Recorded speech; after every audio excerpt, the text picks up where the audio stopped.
You can't imagine English and world literature without Charles Dickens. Yes, he is the author of Oliver Twist and Great Expectations.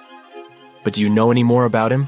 For example, he had a pet raven called Grip, and then a second pet raven called Grip 2. He was also one of the first members of the Ghost Club. The club still exists today.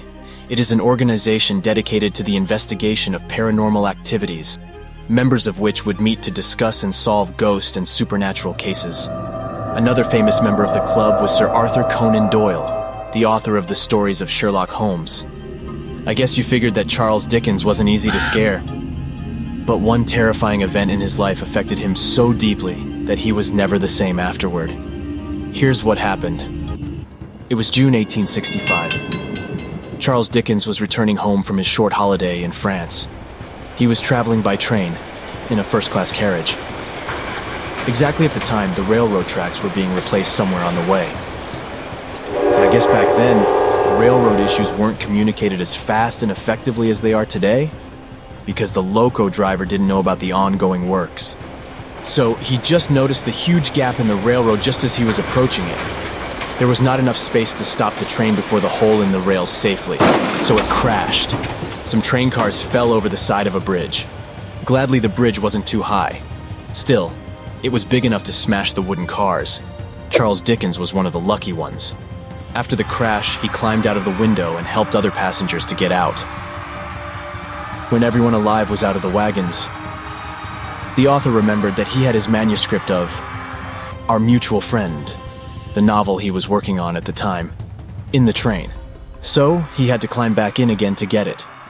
That's when he clearly saw all the horrific destruction inside that haunted him for life. At the time of the accident, Mr. Dickens was calm and collected, but that crash affected him deeply.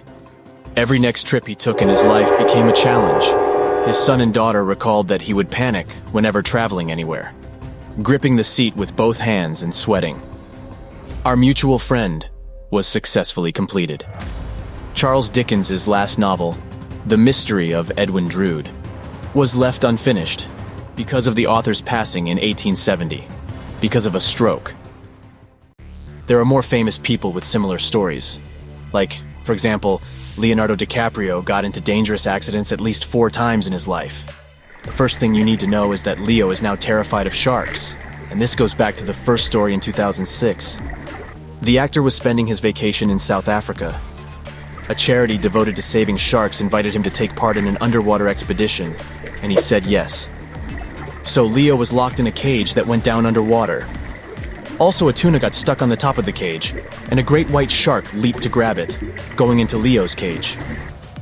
It got stuck there too, but just a few feet away from Leonardo, who flattened out at the bottom of the cage. The shark snapped a couple of times, but luckily, the actor survived that face-to-face encounter with a great white. The other time, it happened on a plane, in 2010. Along with almost 200 other passengers, Leo was on a flight from New York, but they ran into problems right after the takeoff. The plane blew an engine.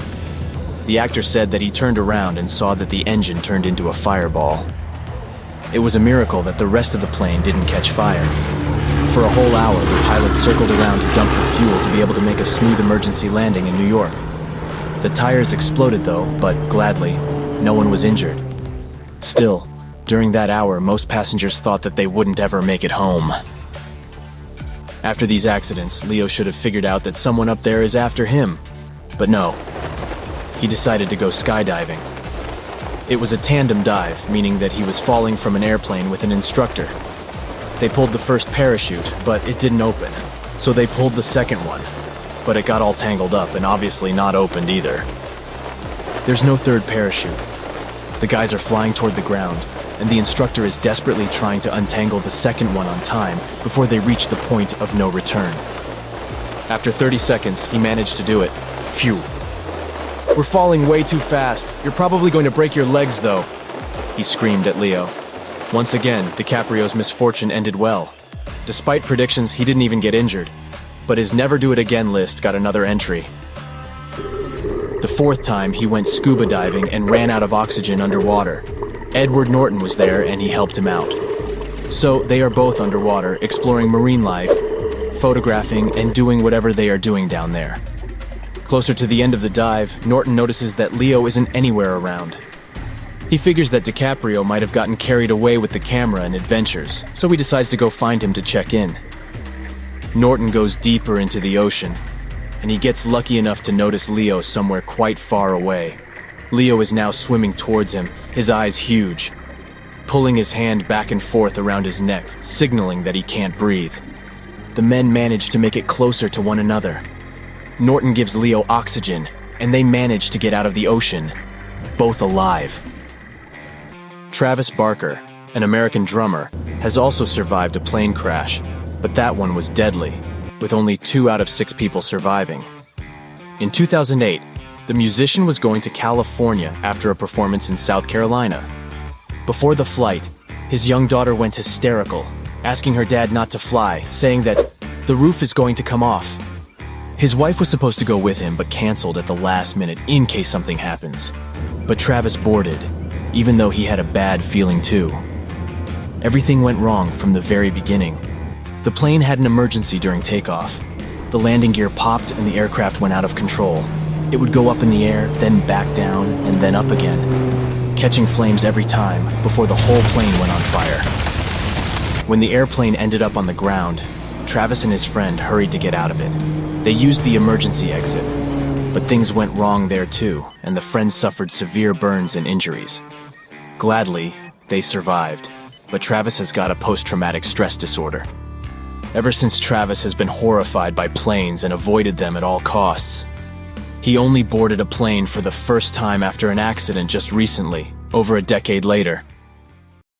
Did you know that we could have lost the mother of dragons, Emilia Clarke, right after the first season of Game of Thrones came out?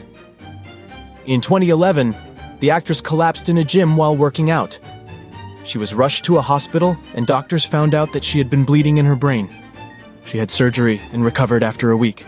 But right after the surgery, she couldn't even remember her own name. 2 years later, she suffered another aneurysm, and this time she was hospitalized for a month and had another intrusive surgery. For months after, she was dealing with pain, vision problems, and difficulties with speaking and writing. Since then, there was no other episode, and Emilia said that she had fully recovered. The actress also started a charity, helping people with brain injuries. In such conditions, immediate intervention is crucial for survival and full recovery. That's it for today. So hey, if you pacified your curiosity, then give the video a like and share it with your friends. Or if you want more, just click on these videos and stay on the bright side.